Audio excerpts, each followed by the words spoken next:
Thank you, Julie.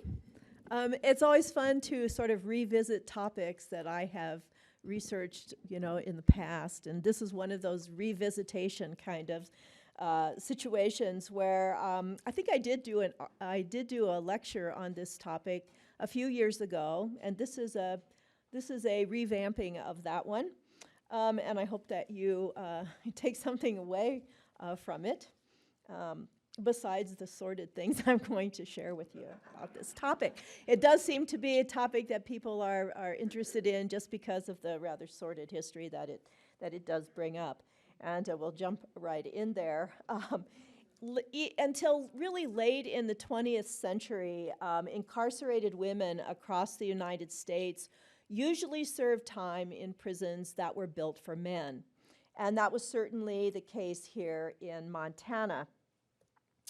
The women who entered Montana's early prison system were both victims and perpetrators of crimes against men, crimes against other women, and in some cases, crimes against their own children. Though there were few, their stories really do speak to the difficulties many women faced in Western communities. This is our first story, Margaret Smith, who was the first woman incarcerated under territorial law here in Montana. And her case really is the first to underscore the fate of women charged with serious crimes and the lack of facilities to incarcerate them. Tried by Territorial Supreme Court Chief Justice Hezekiah Hosmer in the territorial capital at Virginia City in 1867, the first preserved transcript of a Supreme Court case dates to 1869, and this was 1867. So cases before 1869, like this one of Margaret Smith, were either unrecorded or just simply not preserved. Newspaper accounts, however, document the gist of the Smith case. The Montana Post reported all of the sordid details. Margaret and her brother, David Milton, or Milton David, sometimes he went by one name and sometimes the other, came to Alder Gulch in 1865 and purchased a cabin at Slater's Bar, which was just below Nevada City. The brother worked in the mine and they took in boarders. Local talk was that the relationship between the brother and sister wasn't what it should have been. When the Smiths sold their cabin, new owners conducted an investigation, and they demolished the building and discovered remains, which they turned over to civil authorities. The Smiths were immediately arrested and questioned. Margaret confessed that she had buried 2 children beneath the house. Upon digging further, the remains wrapped in dirty rags came to light, which is what that part is on the screen. Margaret admitted to living illicitly with her brother, burying 2 stillborn children under the floor of the cabin. The doctor determined that the babies had actually not taken a breath, and so there were no murder charges that were filed, but the trial was for incest. Following the trial, Judge Hosmer told the pair, "It is but justice to say that it is but justice to the vigilantes to say that but for their executions, this crime would never have been ferreted out. They arrested them, worked up the case, and submitted it to civil authorities." So this statement reveals that the vigilantes were still known to be at work in 1867, but that some approved of their rather zealous pursuits. So the law at that time allowed 1 to 10 years for those charges. Judge Hosmer sentenced Margaret and Milt to a maximum of 10 years each for the crime of incest. Hosmer commented passionately that he wished he could have given each one of them a life sentence. The Montana Post reporter showed some sympathy toward Margaret Smith, describing her brother as a brute who frequented the saloons of Nevada City while his sister dealt with her condition alone. And the reporter did view Margaret as the victim of a man who was, quote, about as old as it is convenient for a man to get. But the judge pronounced the sentence, and as he did, silence pervaded the courtroom, and the reporter observed the sympathies were all, the sympathies of all were in entire accordance with the sentence. So in the place where you have the arrow there, that is where the original jail was. It's now a residence, and the log cabin building is incorporated into the residence, but it's sort of at the south end of Wallace Street. And that is where A.J. Snyder, who was the jail keeper, kept both men and the one woman, Margaret. And here we have, from the archives, we have the expenses that were expended there in the month of September 1867. And from this we can find out that the brother, David, or Milton, I think here he's called David, David Smith was incarcerated just until September 24th when he escaped. And we don't know what happened to him. With a name like David Smith, you know, it's kind of hard to trace it.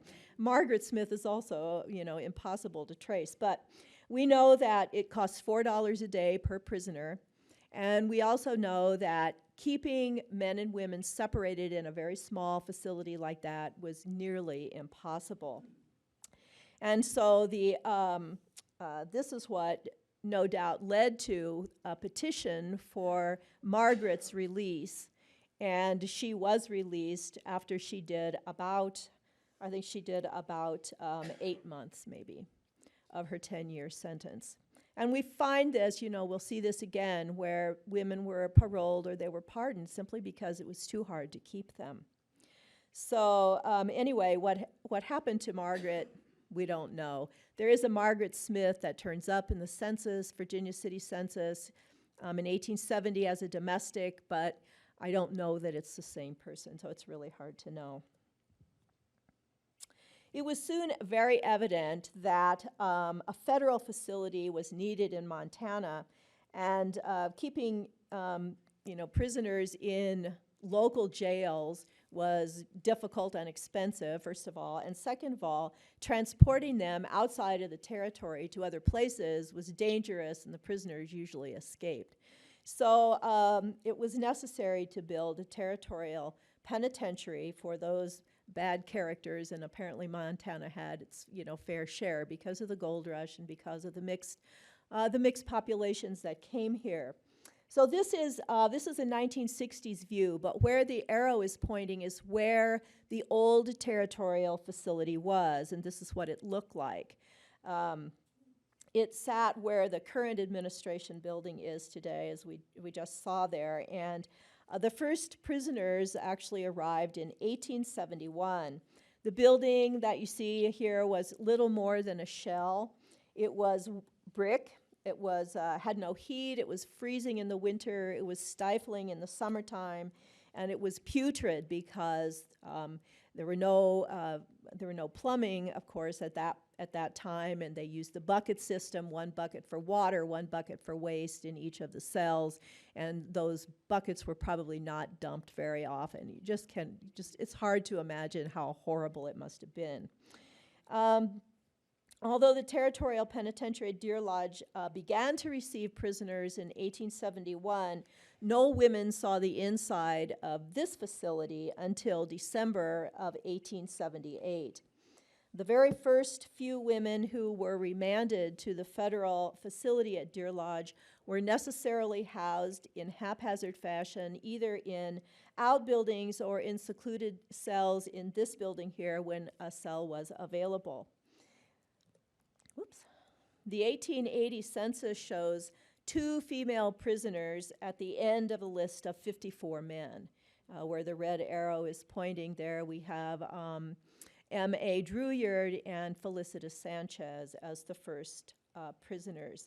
And it's interesting because both of these women were convicted in district courts, and neither one of them were federal prisoners. The first one, Felicitas Sanchez, we don't have any photos of any inmates until 1898. That's when they first started taking mug shots. So we have no photos of these early women.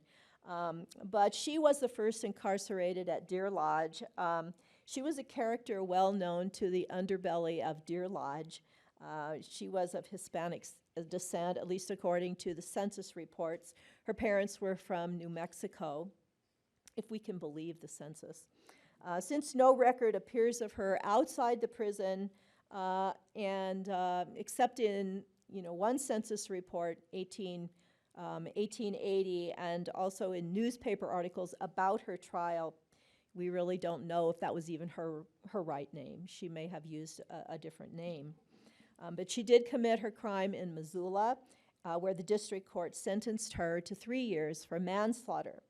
So those few women who frequented the seamy side of bustling frontier town of Deer Lodge, including Felicita, they were known to be pretty adept with pistols and knives and that kind of thing. And you find those kinds of articles where there have been shootings and knifings with the women as the perpetrators pretty often in the early newspaper reports.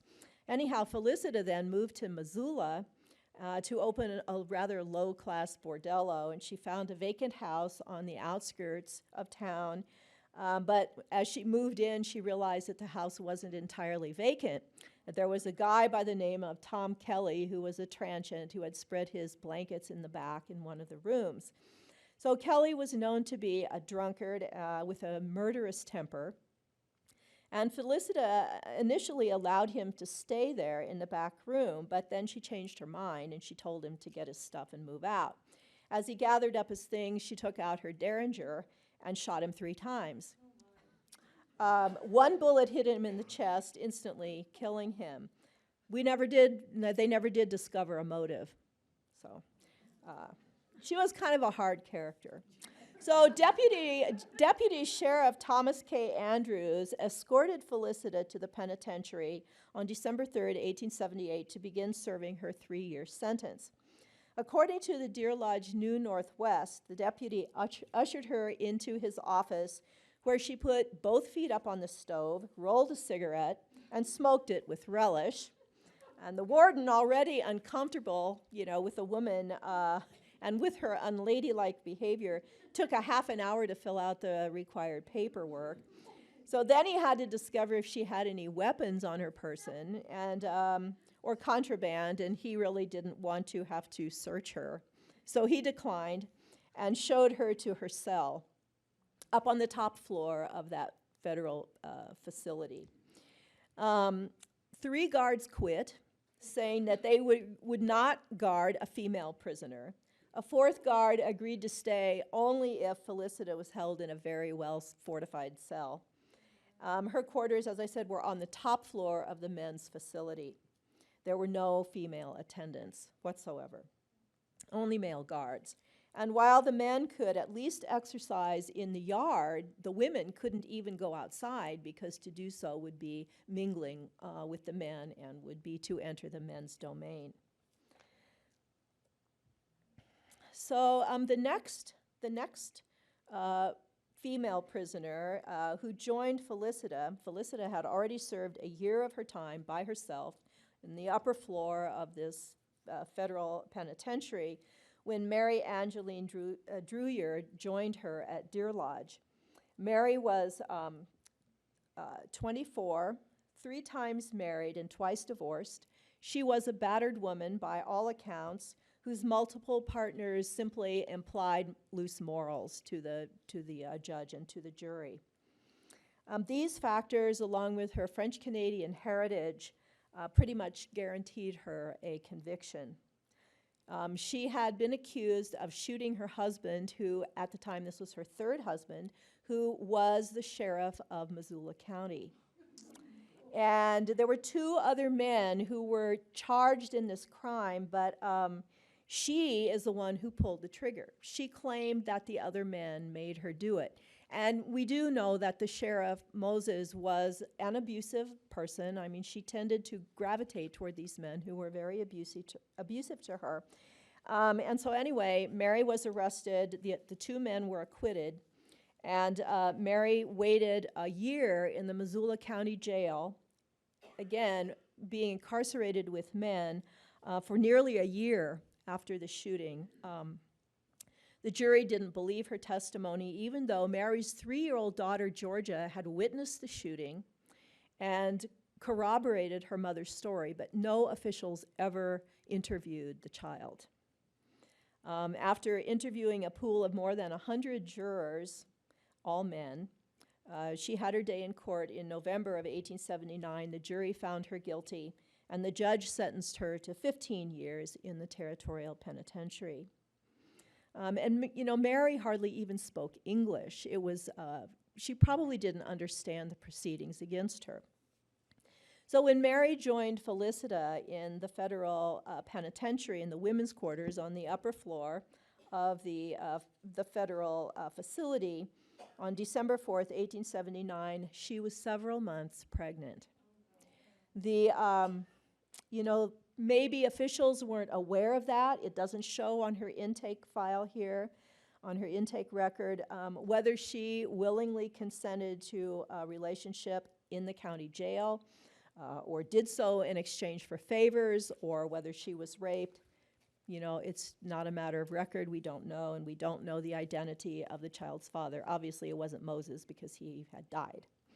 So in the spring of 1880, Mary was taken to a nearby hospital in Deer Lodge where she delivered a baby girl. The baby was immediately adopted and taken away. Mary went back to her cell, concealing on her person vials of opium and chloral hydrate that had been prescribed for her recovery. Once she was back in her cell, she took the drugs intending to commit suicide. But officials discovered her condition, and these guards kept her awake and walking throughout an entire night.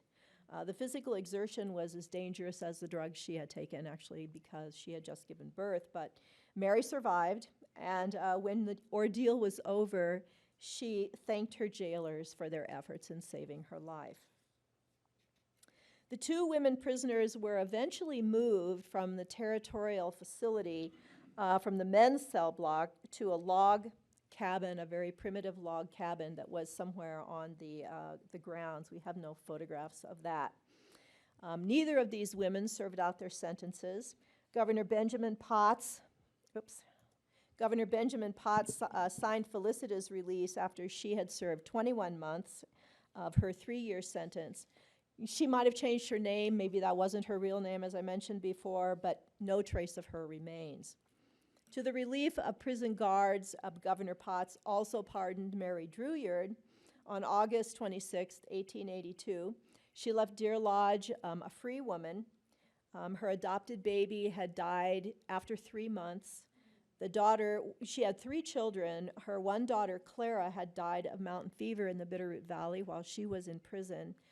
The second daughter, Georgia, who had actually witnessed the crime, was reunited with her mother, and so was the son, Albert.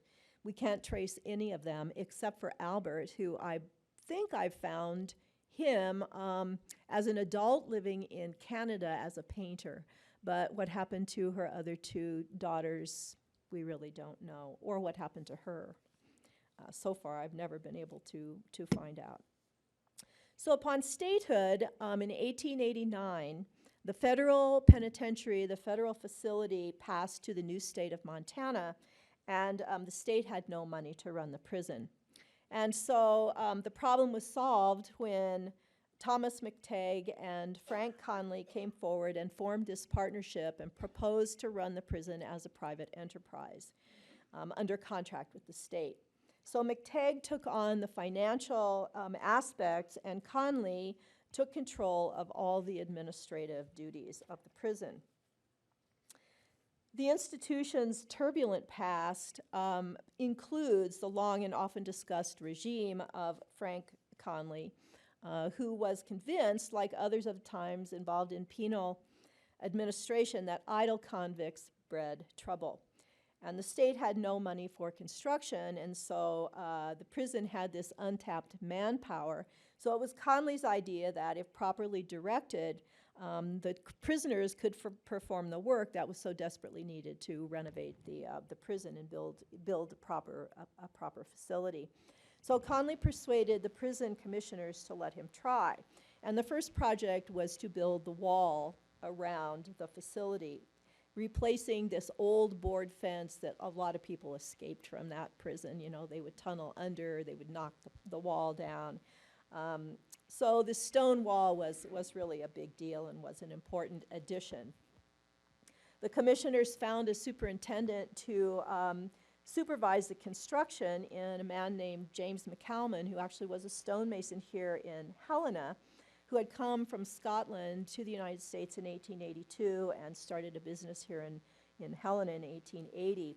So he had this very thick brogue. He had, he was a colorful person. He probably had the patience of a saint, because he designed the wall and other buildings in the prison complex in his head. He never wrote anything down. He never drew any plans. And then he took these unskilled prisoners and taught them how to cut the stone and how to build the buildings, the walls. And it's a really pretty incredible feat that he accomplished.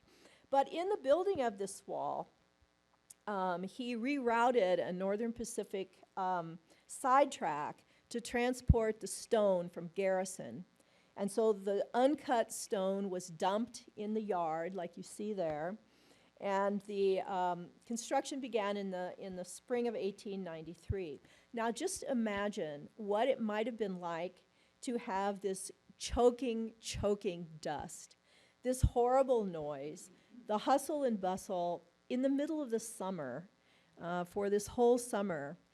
Imagine what it would have been like for the two women shut up in a little log cabin, not being able to go out at all, choking dust all the time and heat. I mean, it's really a cruel and unusual punishment, I think. So anyhow, the overall appearance when it was finished brings to mind not only a medieval castle, but also sort of the dungeon that such places contain, a dark and dismal place that nobody wants to go, and that was, of course, the point. When the wall reached completion a year later, in 1894, incredulous officials pronounced it an architectural marvel and a monument to convict skill and labor unsurpassed in the United States. And so Conley had really triumphed here. After the building of the wall, Conley put his inmates to work at every opportunity. By 1900, the male prison population had increased to nearly 500 inmates. Some 370 of them lived within the confines of the stone wall, while others lived outside the wall at various work camps, including 11 ranches that the warden leased and staffed with these prisoners. Of course, the prisoners greatly benefited from the warden's work programs. That's totally undeniable. Under territorial control in the late 19th century, inmates simply sat idle in their cells, but that was always true for the women, who couldn't participate in any work programs because it meant mingling with the men, and there were so few women, they couldn't afford to create programs for the women. So the women were really stuck. In 1900, there are 3 women enumerated in the census, and they are not even enumerated together. They're scattered among all of these 500 men. We don't really know where exactly they were being kept, probably in empty nooks and crannies somewhere on the facility. In 1901, men convicted Bessie Fisher. Factors that worked against her were gender, her race, social circumstances, and of course her moral character. She was a prostitute, but the crime that she committed was clearly a crime of self-defense. She was accused of the murder of a woman by the name of Big Eva, who was 3 times Bessie's size. Bessie weighed less than 100 pounds. And Bessie is described as a diminutive mulatto with, quote, a complexion of unnatural whiteness due to excessive use of morphine, unquote. She feared that she would not survive in prison because of her longtime addiction. Consequently, she had a very dramatic trial. Witnesses and the coroner's inquest corroborated Bessie's story that it was self-defense. But even so, she was convicted of murder, and she was sentenced to 20 years for second degree. She did survive. Her trial was, as I say, was extremely dramatic. She threw herself in the aisles and screamed and pulled her hair out and everything. But she did survive in prison, and she served a lot longer than she should have served, actually, when she finally got off for good behavior in 1911. So she served about 10 years. What little we know of Bessie and others like her does paint a very tragic, ugly picture of young women who are really not so different from contemporary women today in similar situations. Certainly their shady reputations and their ethnic origins and their gender played enormous roles in their future. While very few women in the 20th century saw the inside of state prison, many other women were all too familiar with the inside of county jails. Bessie was a product of Venus Alley in Butte, where she and her victim were crib neighbors. And prostitution across the state, of course, was illegal, but in nearly every community it was present, and because it was assured that the jail had, female inmates. The women in this business, from wealthy bordello owners to the lowliest crib workers like Bessie and Eva, who worked here in Venus Alley, were often jailed on charges of vagrancy, prostitution, and petty theft, and other misdemeanors that were common in the red light populations. This is especially true in Butte, an industrial anomaly, but it's also true in other places too. If a community has a red light district, it likely had quarters of some sort or other for women in its jail. Here in Helena, one well-known madam so frequently faced charges that she kept a furnished room at the Lewis and Clark County Jail here. But for a woman to be sentenced to time in the state prison, the crime had to be of a very, very serious nature. So the arrow there is pointing to the old territorial facility, which still stood, incorporated into other buildings. And the new cell house, the 1896 cell house, is the one with the turrets on it. That was designed by, again, by James McCalman, who never drew a plan, just directed the prisoners and how he wanted things built. And there was actually a brickyard that was, actually it's listed in the National Register. There was this brickyard where they manufactured their own bricks for the building purposes on the campus there. So in 1896, McCalman designed this new cell house. It had a capacity of 200, and of course he supervised the prison labor and taught the men how to lay the bricks. It was completed in 1897, and at that point, a New York newspaper touted the Montana State Prison as one of the most modern of its day. But the new cell block had no running water, no amenities. Each cell was equipped, again, with 2 buckets, one for water, one for waste. In McCalman's own report to the commissioners in 1897, he indicated that conditions, even in the new cell house, were less than ideal. He said, the entire building has to be heated with wood stoves and lighted with oil lamps. Stoves couldn't evenly, heat a place like that, nor was the smoke and fumes, healthy. I mean, just think about how awful it must have smelled, first of all. And anyway, McCalman further noted that with the completion of this building phase, prisoners would again be idle. And he said, if the board can't devise some means whereby they can be employed, they must adapt themselves to forced habits of indolence and inactivity, thereby becoming less able mentally and physically to provide for themselves the necessities of life after a term in prison. And of course, this was true of the women. but nobody thought about them. They were stuck in some unused, unoccupied corners with no fresh air and still no female attendants. So if you heard my lecture on Silent Sisters on prostitution in Virginia City, you may have heard the story of Maddie Lee, whose story is rather complicated, partly because she used about 10 different names, and it's interesting to track her according to her different aliases, and she did leave quite a trail, but the main story is that she was well known in Virginia City in the 1890s as the one-time mistress of Frank McKean, who was the owner of what's now the Fairweather Inn.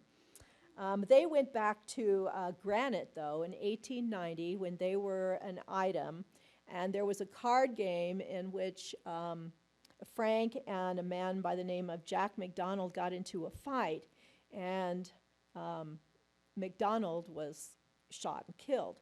So Frank McKean was arrested and charged with first-degree murder. At the time, Maddie Lee had plenty of money, so she hired an attorney to defend Frank, and he was acquitted. So after this, this trial, they came to Virginia City, and Frank bought the Green Front, which is the known brothel, one of the known brothels there in Virginia City, and bought that for her and set her up in business. Her name appears in the title of the building during the 1890s up until about 1901. Around the turn of the 20th century, Frank and Maddie had a falling out, and they split up, and she went to Phillipsburg, and by 1903, her hard-driving lifestyle had really robbed her of all her beauty and charm, and she's called the most dissipated-looking woman in the, in all of the red light population there. She was, at 40, an alcoholic, a dissipated-looking woman of little means. She had no money at all. And so in December of that year, 1903, in a Phillipsburg saloon, Maddie threatened this man, Charles Hillman, with a revolver over some money that she claimed he owed her.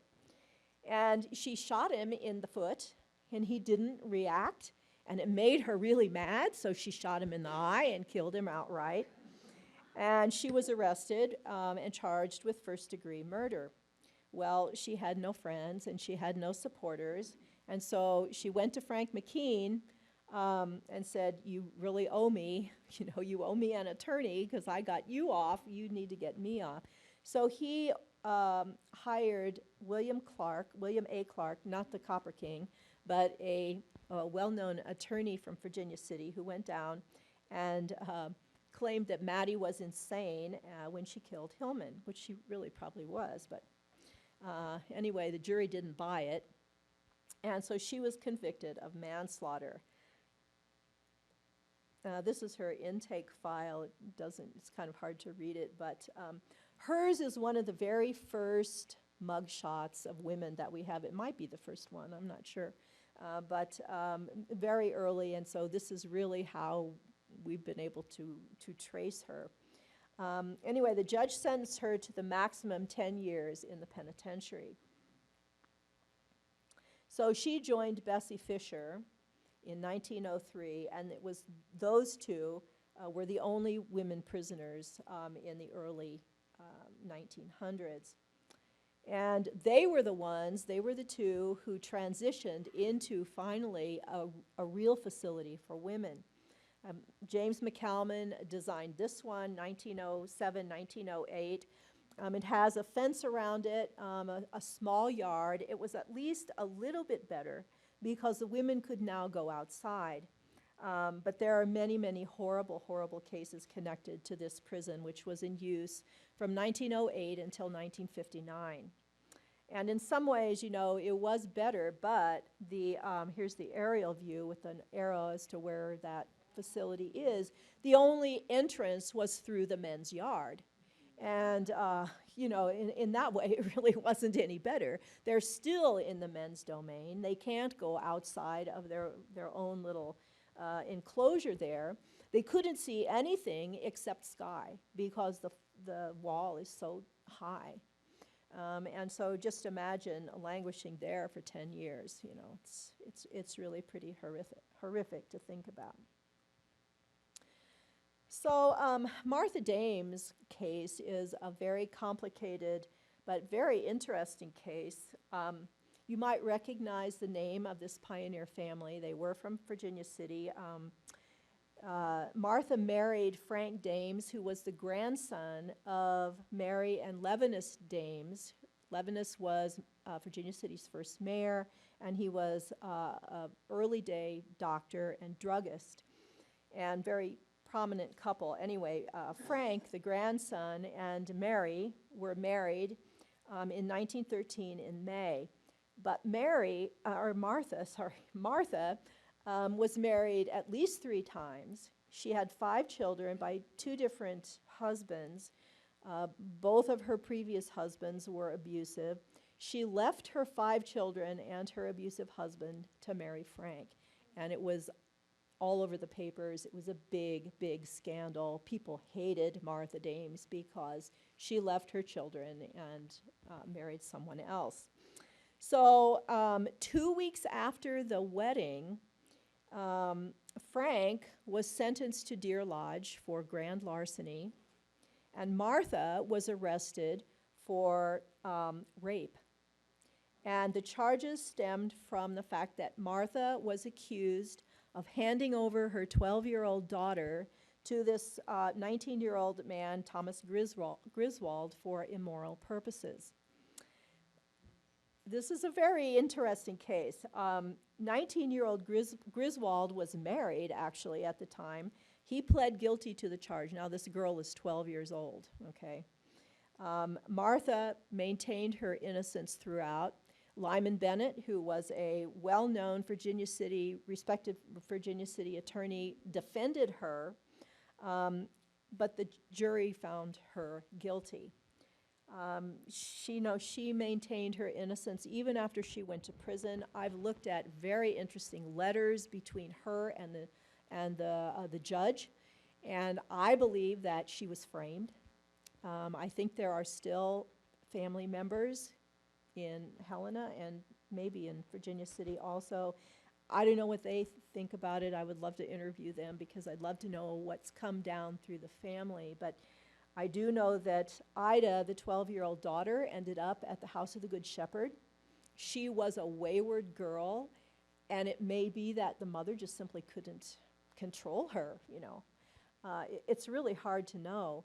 And the son, the older son, ended up at Pine Hills right after the mother was charged, and that left 3 smaller children at home with the abusive ex-husband.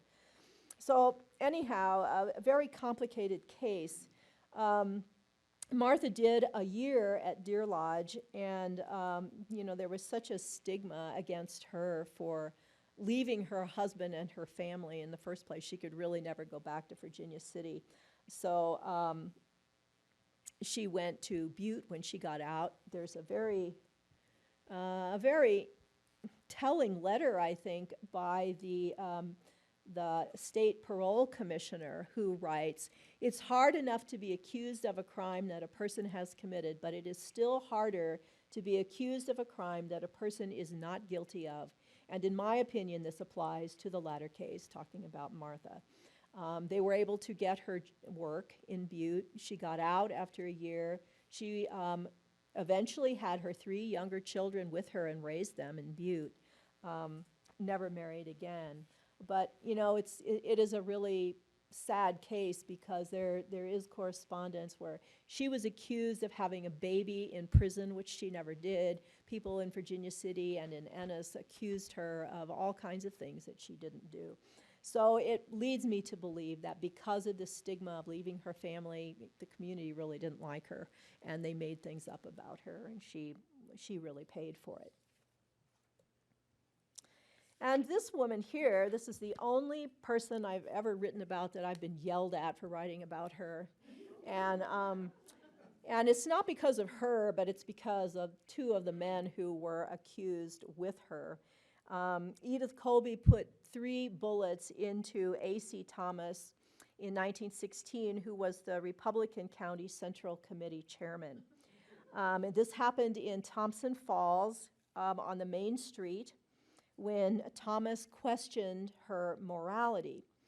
And Edith was this aspiring journalist who worked for the politically motivated newspaper Independent Enterprise. Her editor and her co-workers egged her on. She was mad because this guy had accused her of immorality.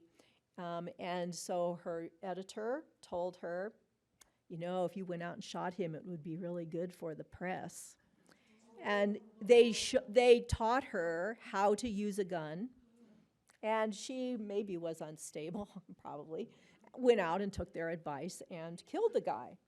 So even though a coroner's jury found 3 people responsible, not only her, but the 2 men, the editor of the newspaper and another manager, the charges were dropped against the men, and she was the one, really, who took the fall. Burton K. Wheeler was the prosecutor in this case. We have the transcripts. It's very interesting. He was ruthless. He was horrible. He was cruel to her and was made sure that she was convicted. And again, it was very dramatic courtroom scenes where she fainted and, just very, very movie-esque, I guess you could say, type of courtroom scene, big drama. So she was sentenced to 10 to 12 years at Deer Lodge for second-degree murder. And the Supreme Court actually upheld her conviction. She actually served less than half her time, and she was out by 1920 and worked as a newspaper proofreader and died in Los Angeles in 1942. This woman looks like a real hard case, doesn't she? So in 1918, Janet Smith was convicted under Montana's sedition law. She and her husband ran the small post office in the community of Sale, which is south of Miles City.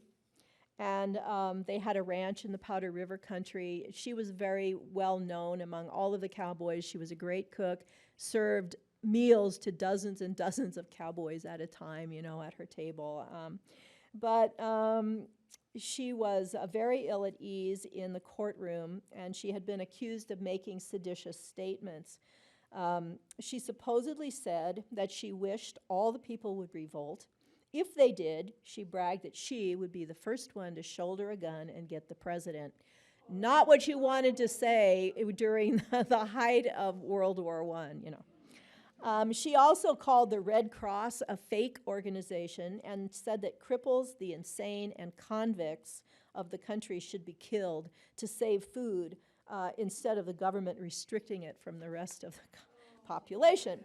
So not real good things to say. So it took only 50 minutes for her to be convicted. The judge sentenced her to 5 to 10 years, and she was taken from the courtroom sobbing. Her husband appeared taciturn and ill-tempered, and he also had made supposedly seditious statements. One witness said that the husband, upon learning that a local boy had been killed in training, exclaimed, "Hell, what do you expect? That's what you sent him away for, to get slaughtered." So Smith denied these and other statements, but his attorney didn't even prepare a rebuttal. And so he also was sentenced to 10 to 20 years with a maximum of $20,000 fine. So Janet Smith and her husband went to Deer Lodge. She served 26 months at Deer Lodge before the Supreme Court reversed her conviction, saying that the language with which she had been charged was not specific enough to have convicted her. But she still did 26 months. Her husband was paroled at about the same time, and the couple faded into obscurity. Nobody knows really what happened to them with a name like Smith. Again, it's pretty hard to trace them.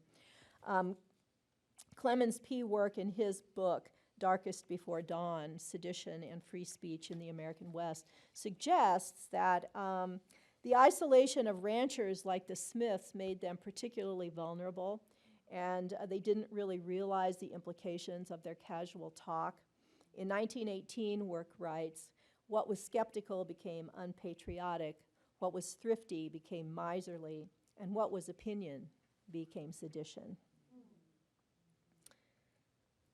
So if you followed the story of Huguette Clark, the heiress of William A. Clark, well, this is interesting because Copper King W.A. Clark had this interesting relationship with Warden Conley.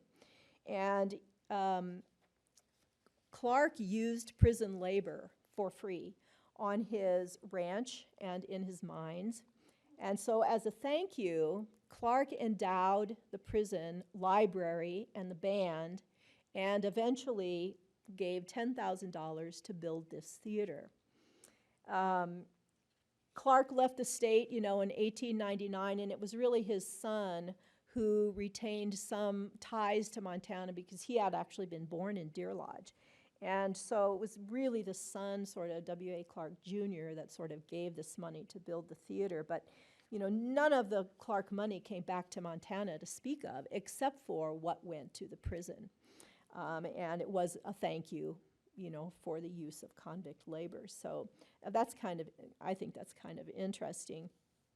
And so this theater was built in 1919. It was the very first theater built inside a prison in the United States.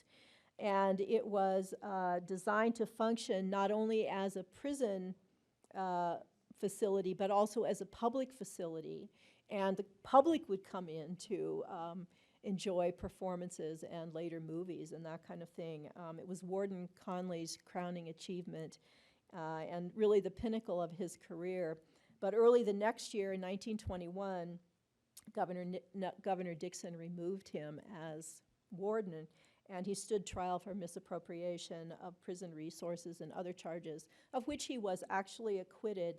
They ultimately found that no laws had actually been broken, but he remains a controversial figure. Women, however, obviously couldn't attend the theater with the men, so it was the one good thing that women got to do was to attend theater with the public when they would come in to the evening shows. The prisoners got to see the matinees, and the community would come in at night, and the women were then allowed that privilege, which to me seems a pretty extreme privilege for not being able to do anything else. So women like Bessie Fisher here in the early 1900s frequently had drug addictions that led to their crimes. But in 1923, drug use itself was previously not a crime. In 1923, laws began to change and drug use became illegal. With the change in law, however, that meant many more women were coming to Deer Lodge because they were using narcotics. Since there were no programs for rehabilitation, these women became repeat offenders. In December 1925, for example, this woman, Frances Steele, who was a Butte housewife, entered Deer Lodge to serve a 1 to 2 year sentence for possessing morphine. She served a little over a year, paid her $500 fine, and then was paroled. However, she returned on the same charge the next year in 1929. This is her intake file. This time she served less than a year, paid her $500 fine, and was again paroled. Less than a year passed before she stole a watch, for which she spent 30 days in the Silverbow County Jail. And a year later, in 1939, the Butte police reported Frances Steele's death. We don't know what she died of. So it's pretty obvious that this facility was really not designed for women. There was a large yard and a garden that offered plenty of recreational space for the men, while the women's tiny yard revealed only fence and sky. There were few opportunities really even for the men because the con boss system allowed only very few men to work in the mid-20th century, but that was non-existent for women. In the 1930s, improvements to the facility included an infirmary, a surgery, a dental laboratory, a psychiatric ward. Outwardly, it looks very, very modern. Even during the depressed 1930s, it looks, pretty modern for that. But of course, women couldn't use or be treated in this facility. And there was a doctor's office also that contrasted sharply with the squalid conditions in the men's cell houses. But doctors couldn't see women in this facility either, in the examining room. As World War II ended, there were still no rehabilitative services for prisoners, men or women, no educational opportunities, no vocational training, either for men or women. Bessie White was one casualty of the Depression. For 47-year-old Bessie White was a longtime Bozeman resident and a recent widow. She attempted to forge a $10 check. Her ineptitude earned her a year in the penitentiary. Bessie White and the 41 others who did time in the 1930s were not much different, really, from those who had gone before them. They were mostly poor and alone and marginal members of society who committed unacceptable acts. And they continued to be convicted by all male juries until 1939, when a major change in the legal system occurred. The three women who were serving in the legislature in 1939, Minnie Beadle, Claire Martin, and Marion Mellon, carried a bill amending the definition of jury.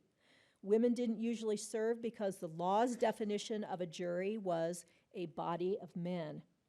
Changing the definition to a body of people gave women equal responsibility to serve.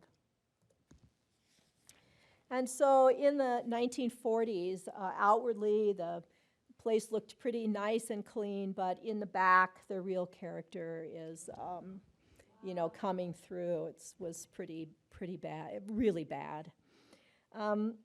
Lucy Cornforth's stay in the Montana State Prison encompasses the longest time span of any female prisoner, and her story is probably the most horrible one of all that I have come across.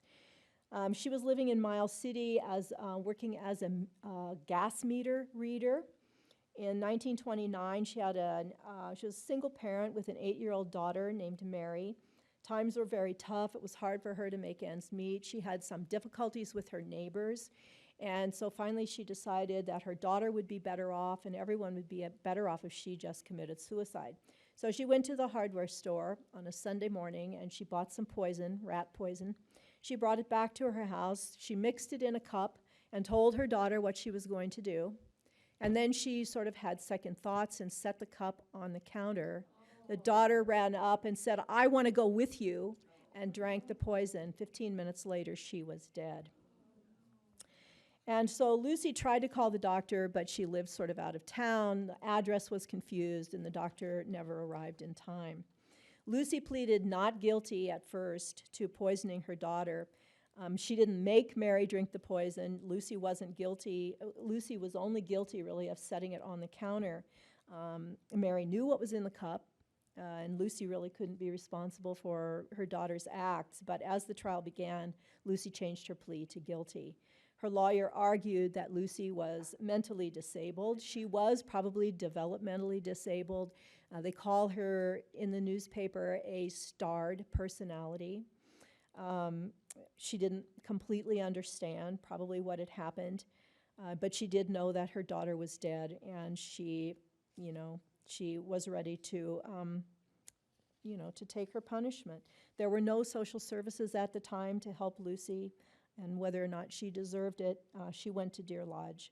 Her brother, Lucy's brother, who was a minister, and her only living relative, never spoke to her again, and she had no other family members to keep track of her. So Lucy accepted her punishment, and after 15 years, a prison official wrote to the parole board saying that Lucy had been a model prisoner. A lawyer came forward and said he would give her a home, he would give her work, but the judge had to agree, and the judge, unfortunately, had some vendetta against her. I've really looked into this case, and there's something else going on that I haven't been able to figure out. But this judge said absolutely not. In his orders, he said, that it is the recommendation of the court that the defendant shall not be pardoned or paroled, nor be granted commutation of sentence or punishment. And he reiterated that on the cover of these orders, underlined many times. So there was something going on there. At any rate, At any rate, another time, some years later in the 1950s, another person, a teacher from Butte, came forward and said that she would take Lucy into her home. Lucy really needed medical care, et cetera. And again, they asked the judge. The judge said no. And the parole board actually said that she was so used to prison life now that she probably couldn't make it on the outside. And so Lucy died in Deer Lodge. I can't find what year she died. There's no record of her death, but I know she did die there. Finally, there are very few stories of Deer Lodge stories of, that have happy endings. But this is the youngest person ever sentenced to life in prison in Montana. She was 15 years old.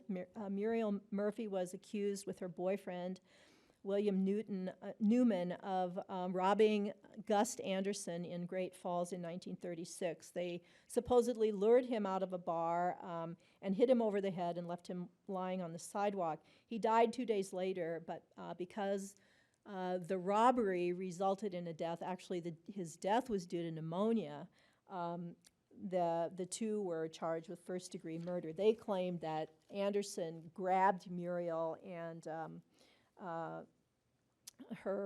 Newman actually hit him over the head because he wouldn't let her go. But the state did waive the death penalty, so the judge had no option but to give them both life in prison.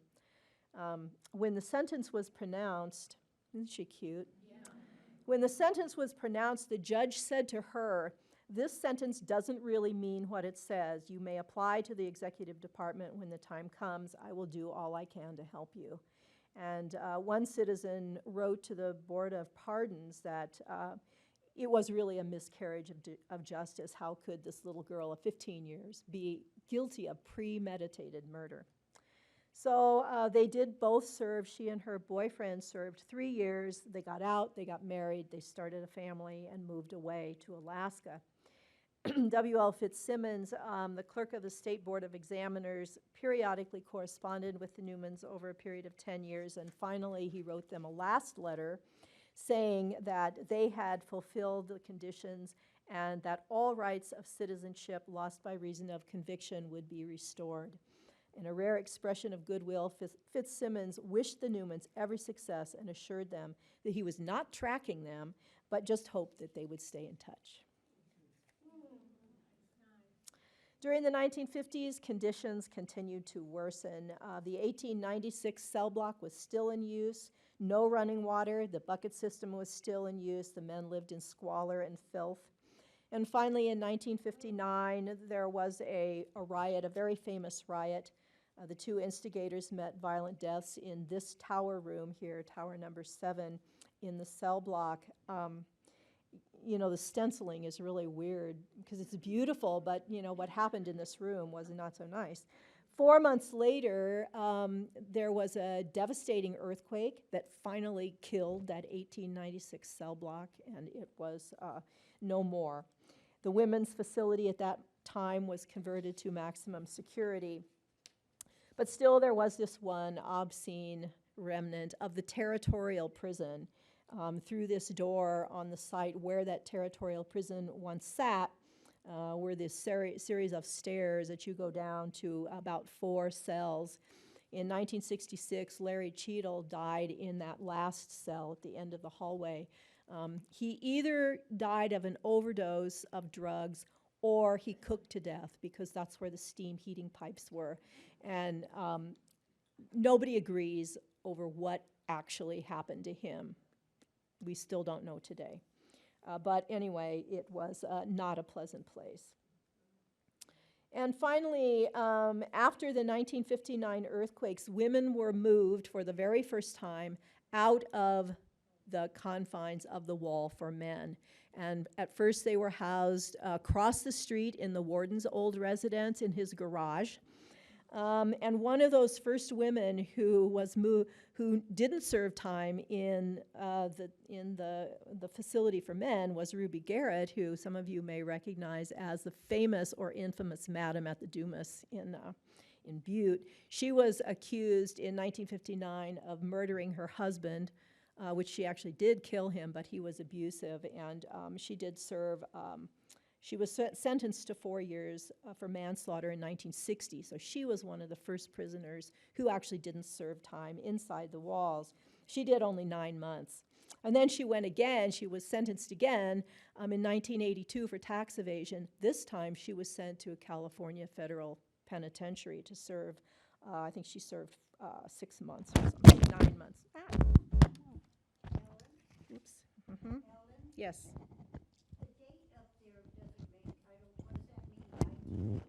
Those are her dates of, she died in 19, oh, it should be 19, oh, 19, it should be 2012, sorry, she died in 2012. Oh, that's a, yeah. Oh, thank you for asking about that. Yeah, I added that really quickly because I thought it would be interesting. She died in 2012, she was 94. Yeah. So in 1979, the 325 male inmates at Deer Lodge moved to the new prison.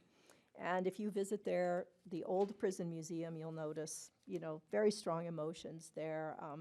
It's not a place of hope, but it's a place with a dark past. And in 1994, women were moved to Billings to the facility there. These are just some statistics. The last one is probably the most interesting. 99% of incarcerated women are survivors of abuse. And the middle one, 757% increase in incarceration rate for females in the past 30 years. So I always think of Lindell Meikle because she likes to talk about how when she spent time as a kid in the town of Deer Lodge, she always looked at these towers and thought it was Cinderella's castle, But no, wrong. This is a place where thousands of men and women lost more than their freedom inside the walls. For many of them, the prison not only took their freedom, but it also took their souls. And that's my presentation for today.